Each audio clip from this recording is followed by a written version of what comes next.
Hi there, Equinox owners. Today in your 2020 Chevrolet Equinox, we're going to be taking a look at and showing you how to install Roadmaster's Diode wiring kit.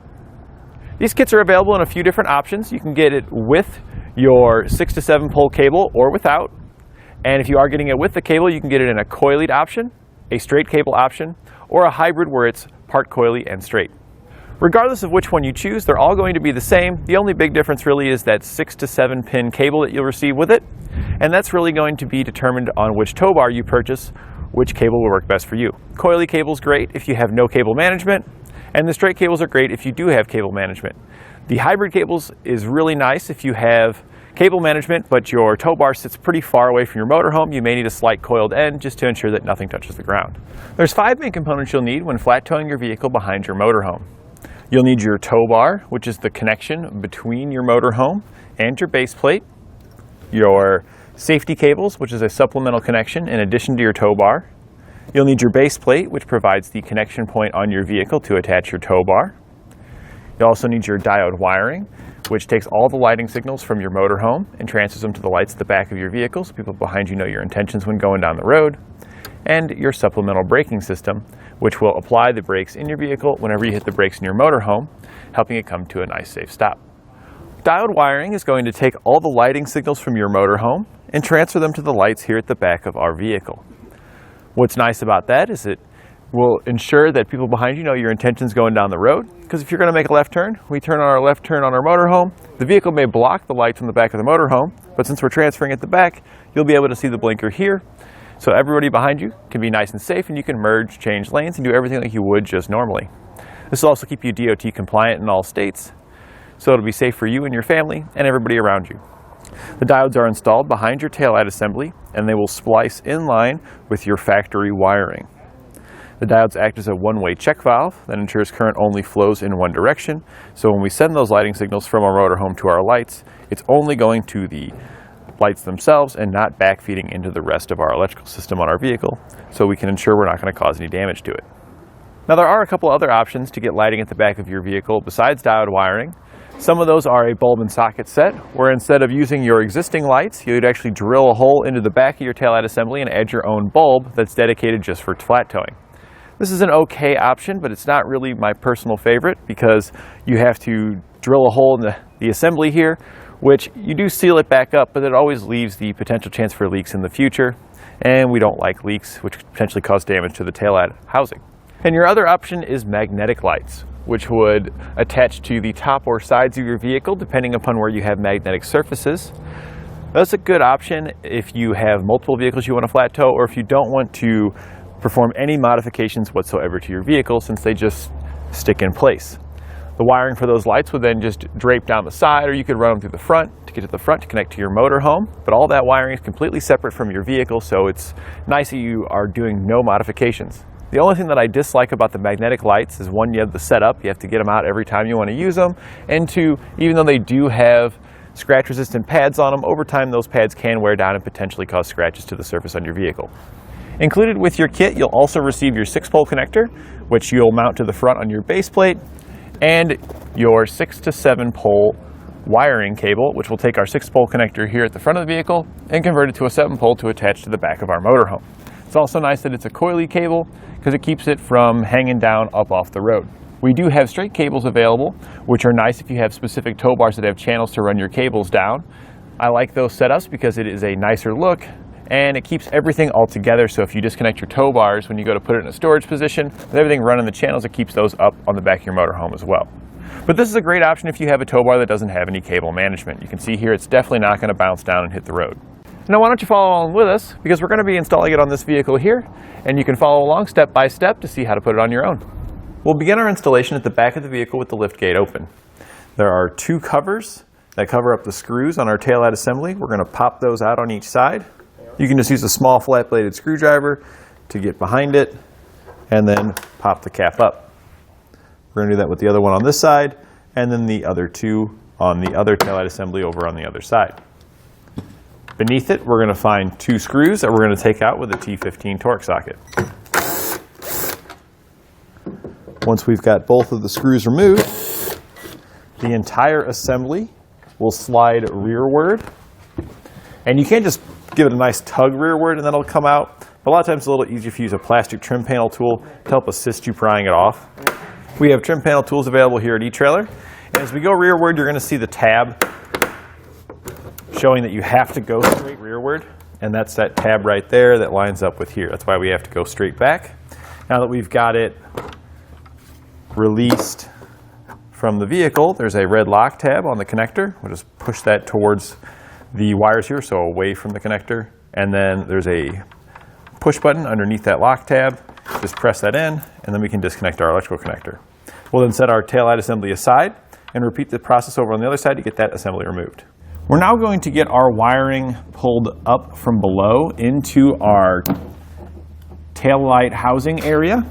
So I've taped the wiring that comes in our kit to a piece of airline tubing. You could also use a coat hanger. And I just shoved that airline tubing down through the opening behind our taillight assembly. So we're just going to go up there, we're just going to pull this wire back up. And we just pull it up until our wire comes out. And a pull wire goes down really easily. There's a nice big opening that comes out here on the side. So we're just going to disconnect our wiring from it. And what we'll need to do on this side is we'll need to take each of these wires and separate them. So we're just going to cut in between each one. We'll be using the brown, the white, and the yellow on this side. The green one is actually for our passenger side. So you can actually just peel some of this back, and then you can just pull it down below to get that wire out. And we're going to run that over to the other side. But our main concern here on this side is going to be the brown, white, and yellow. The white wire we're going to use as a jumper to take the taillight circuit that we're going to have on our brown wire and jump it over to the taillight assembly on the passenger side. The rest of our white wire we're going to be using as our ground wire. So we are going to be using just a portion of this wire. We can go ahead and strip each one of these back now. And now that we've got them stripped, the yellow wire is going to stay separate, but the white and the brown, we are going to twist those two together. We can then take a couple of the spade terminals that come in our kit. We're going to use the larger yellow one for the two wires that we twisted together. You're only going to have one of these larger yellow ones that come included, and they did this exactly for this purpose, so we can have two, so we can jumper one to the other side. And then in our yellow one, we're going to crimp on one of the small blue spade terminals. We will need to take our factory wiring now and peel back some of the sheathing on it so we can access the wires to get our diodes connected to and easily maneuverable because it is pretty tight here behind this assembly. So we're just going to take our razor knife and run it down until we've got this all peeled back.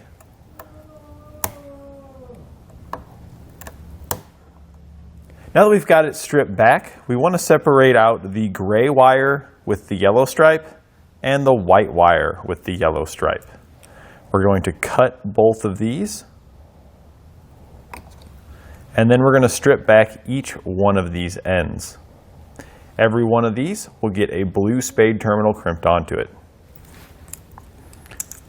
Now that we've got all the spade terminals connected to all of our wires, we can take the diodes that come in our kit and start connecting them. On your diodes, you'll have two prongs on one side and a single prong on the other. This is the out for the single side, and this is always going to go towards our light assembly. So it's going to go on here on the connector side. So we can go ahead and plug the outs for both of our diodes in. And then we can start connecting the ins. For the ins, we're just going to reconnect the same color wire where we had cut it. So for the white and yellow, we're going to take white and yellow and plug those back together. And for gray and yellow, we're going to do the same, connect those two back together. And now our gray and yellow circuit is our stop and turn circuit. So that's going to be our yellow wire here that we had routed up. So we're just going to plug this into the same diode on the two-prong side for the gray and yellow circuit. And then the brown and white wire that we connected together, those are going to go to the leftover prong on our white and yellow circuit.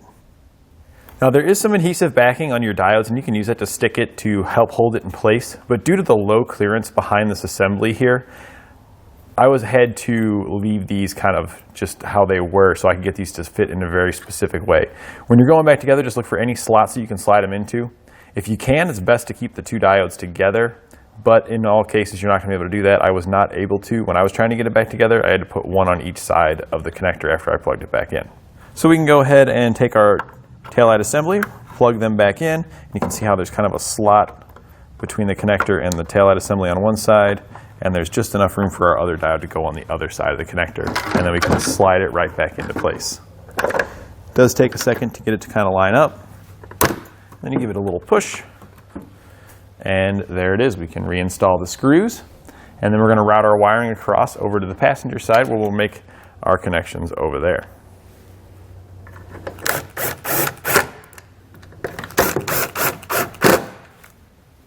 We're now down below, and we've got the white, brown, and yellow wires, and then that single green wire that we separated. This is going to go over to the passenger side, but we need to have the white wire that we had on this side also jumper over to that side. So the easiest way that I found to do that is to take the green wire here and just follow it down until the green wire ends, and wherever the green wire ends, that's where I'll cut my white wire, and that way I can be sure that the length of white wire we have is roughly the same length as the green wire when routing it over.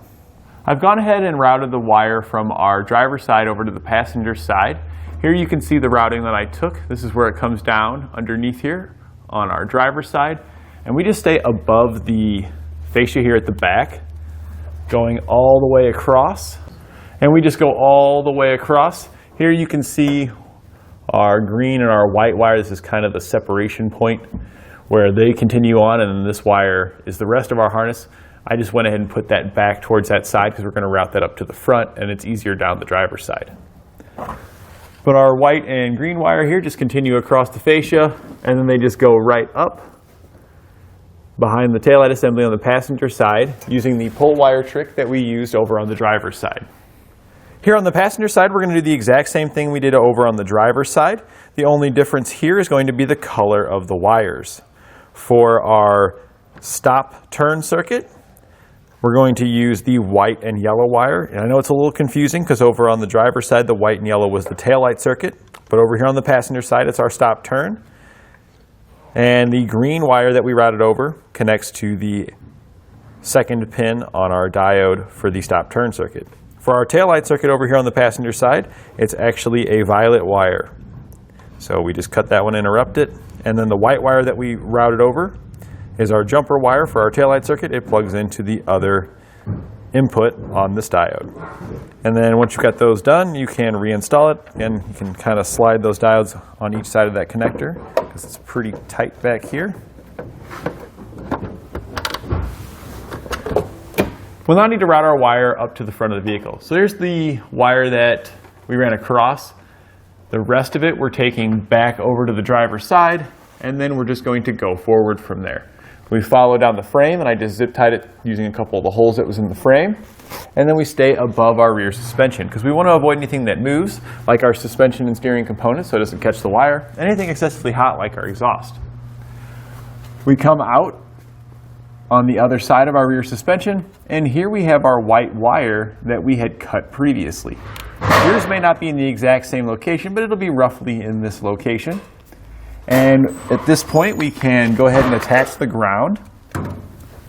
So what we'll do is we'll strip back the white wire that we have there, and there's a ring terminal that comes in your kit, and that's what we're going to be crimping onto it.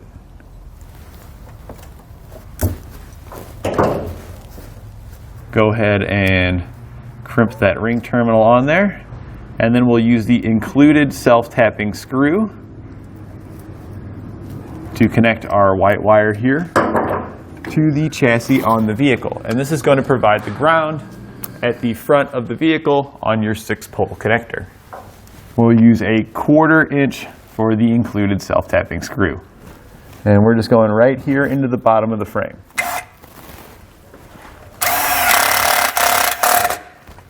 Make sure it's snug and everything is good there. So we're now just going to continue routing our wire forward. We go alongside of our fuel tank, And when we come out towards the front here, we do have some factory wiring, and this is what I always recommend is the best place to route your wiring, is just follow that factory wiring because it's already routed in a location where it's not going to get damaged. And there's actually some openings in the clips here for your wiring. If you have those, you can just slide your wiring through it. We stay above the undershield here. You can remove these plastic nuts to make it easier to route the wire above it. And then when we get up here towards the front, we stay behind our brackets to keep them in place. And at this point, you've got a couple of options. Depending on your braking system, you may want to route the wire up to the top of the engine compartment. And you may need that if you have to tap into the diode wiring for the braking system to work, such as Demco's Stay and Play Duo. But we're using Demco's Air Force One, and we don't need to tap into these, so we go ahead and just leave it here on the bottom. So when we go over the subframe, we just come right out the other side of the subframe and zip tie it along the subframe going towards the front. Once we get to the front of the subframe, we just go straight up and we come out the opening here on the other side. Now you might be wondering, well, where's the front of your vehicle? We recently just put the base plate on, and while your base plate is being put on, you have to remove the fascia. That's the best time to complete the rest of your flat toe setup so you can get the rest of these components installed more easily. We then just route it over to the center here where our base plate provides a connection point for our diode wiring. Now that we've got our wire routed up here to the front on our base plate, our 6-pole connector mounts here on the base plate and we can connect it to it, but the bracket for our 6-pole and the 6-pole itself is going to be too large for the fascia to slide back on when it's installed. So I recommend you finish up the rest of your flat toe setup and then get your fascia reinstalled, and then we'll meet back here and we're going to then connect our wiring to our 6-pole. Once you've finished installing the rest of your flat toe components, we can go ahead and install our fascia in reverse order of how we removed it. When putting our fascia back into place, we did have to do some minor trimming, and this may vary slightly depending upon your trim package, but where the openings are for the connection point for your tow bar, there is this little beam here that runs across. You will have to trim out a small section there for that to be able to pass through for the fascia to go back on. And you're just trimming this beam here. The vertical ones that kind of run up and down, you don't have to trim any of those, and this is the furthest one towards the outside where we trimmed out this horizontal section. Once you get it cut out on each side, the fascia should just go right back on as it'll slip right around those components. Now that we've got our fascia back on, we can finish wiring up the wires routed up here to our 6-pole connector. You can see here that where our 6-pole would mount, we wouldn't be able to get the fascia back on because the opening's too small. So that's why we had to get the fascia back on first. Now that we do have it there though, we can take the wiring here that we've got excess of. And I do want to point out I've got an extra red wire here because our customer also installed the charge line kit, and that's also going to hook to our 6-pole. If you're interested in a charge line kit, we've got them available here at eTrailer.com, and they'll help trickle charge your battery when you're pulling your vehicle down the road to keep that battery topped up so you know it'll start when you get to your destination. So we're just going to hold these up, and this is where it's going to mount, is these two holes, but I like to give myself a little extra length just for future repairs and things like that. So we're going to come out to about here, cut off any excess that we have. Then we can take the dust boot that comes on your 6-pole connector here. We're going to slide that on first.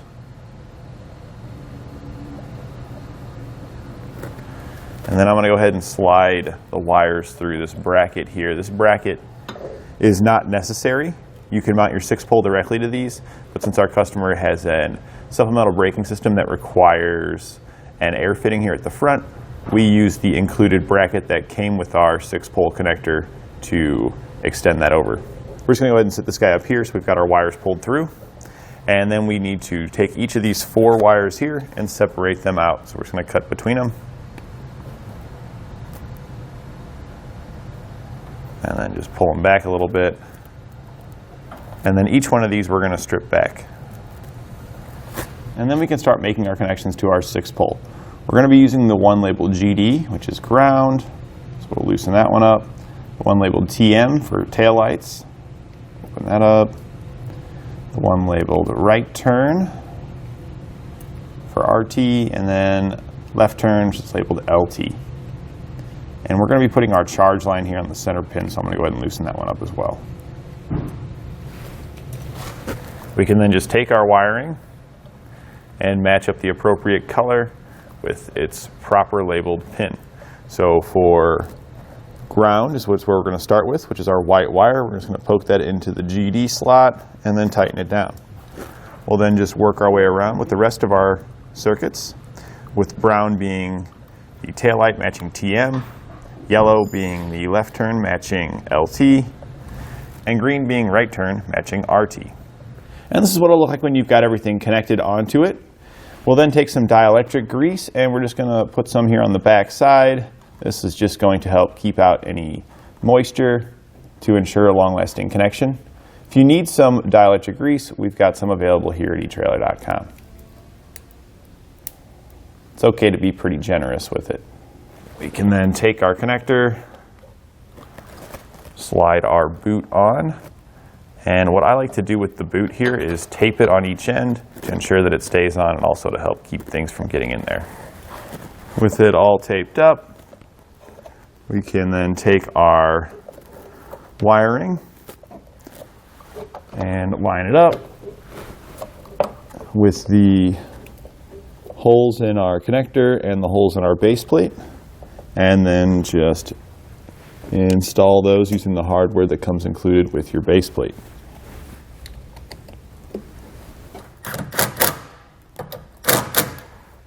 Now that we got our tester plugged in, we're just going to verify that we have our tail lights, our brake lights, the left turn signal, and the right turn signal.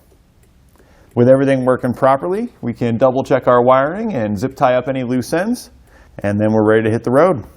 And that completes our installation of Roadmaster's Diode wiring kit on our 2020 Chevrolet Equinox.